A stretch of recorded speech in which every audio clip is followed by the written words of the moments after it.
Someone said, are leggings pants? I'm torn. I'm trying to dress more adult in my 30s. Are leggings out? I think leggings are for exercise or for running to pick up your kids.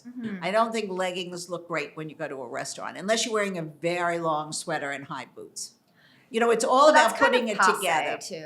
No, I just saw it in Paris. They were wearing it with when a were big you in Paris? I was on my Instagram. Okay. I just saw for the fashion week. There were big coats. If you wear it has to look, everything else has to look very large if you're going to wear skinny leggings. Yeah.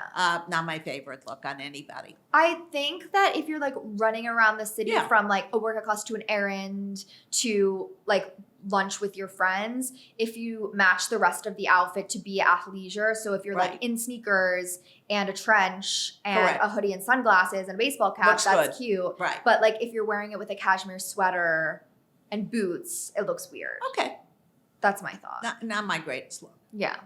I remember in high school, there was this girl who was walking around to everyone and she was saying, leggings are not pants, and making everybody feel, because like in the 2010, leggings were being worn I think as a lot of pants. people do wear them as pants, and that's fine. But I think a tailored pant is still pretty, or a straight jean still looks better than a legging, because a legging reveals too much, unless you are absolutely a perfect fit.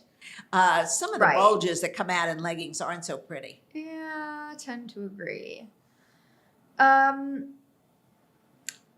Okay, someone said, what's your favorite ladies' lunch place in Palm Beach? I don't really do ladies' lunch in Palm Beach because I play a lot of bridge, so I usually get a very fast snack. But I would say if I had to pick one, You go to luncheons. No, but that's not the same. I don't really go out with a girl for lunch. I don't do that at all. I would say probably the Colony. And sitting outside around the pool would be one of the prettiest and the nicest, and the food's lovely. Or St. Ambrose. It's always lovely for the avocado sandwich. I mean, a lot of people love a big lunch. I don't need a big lunch because I like a big dinner. Someone said, what is your advice on dealing with hardship or uncertainty?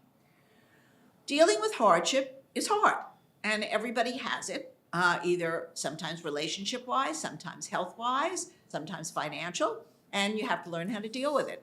And sometimes you need to ask a friend or ask a family member to be supportive, but nobody goes through life, and now I'm 82 years old, nobody goes through life without something. And you either rise above it or you wallow in it, and you get depressed, and then your life gets worse. So my advice to those who have any kind of issue, talk to somebody you love, talk to somebody that you trust, and work through it. The next day, maybe it'll get better, or in a couple of months, it might get better.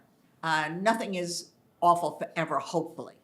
I think relying on your close friends and family is a good piece. Well, friends only has to be a very, very trusted friend. Or a therapist. Well, I don't believe in therapy so much. So that's you crazy. I know. So crazy. But the truth is, I think you need somebody who you really trust to talk to. How do you know when you're ready to move in / get engaged? Is it normal to be nervous? You're asking the wrong person, because I don't believe in that. But I just think if it's ready, get engaged and get married, and maybe live together a couple of months. I'm not for all these long things, because I think what happens is you start finding faults in each other, unless you're very, very young. If you're very, very young, then you need a time where you know where your relationship is going and if this is really the right person for you. But when you're in your late 20s, early 30s, you should really know where you're going at that point. And you have to take a chance. Nothing is guaranteed. This is something I say all the time to people. There is no guarantee. Everything could look great, and then it turns out terrible. So, if you're going for the guarantee, you might be sorry. So I guess the answer is it's normal to be nervous. Exactly. Because you never know. That's correct. But nothing is guaranteed. Right, exactly. You could be married 50 years and it doesn't work, and all of a sudden you wake up one morning and say, this is no good anymore. Yeah. So, you really have to somewhat be a little flexible, and don't worry about every little minute detail. That's one of the things I hear when you're talking about some of your friends and the arrangements they're doing for weddings and showers, and this is so unimportant. In the long frame of things, it's only important at that moment because they're excited and whatever. But you know, you don't even remember it.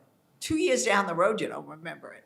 So, you know, just keep things in proportion and where it's important.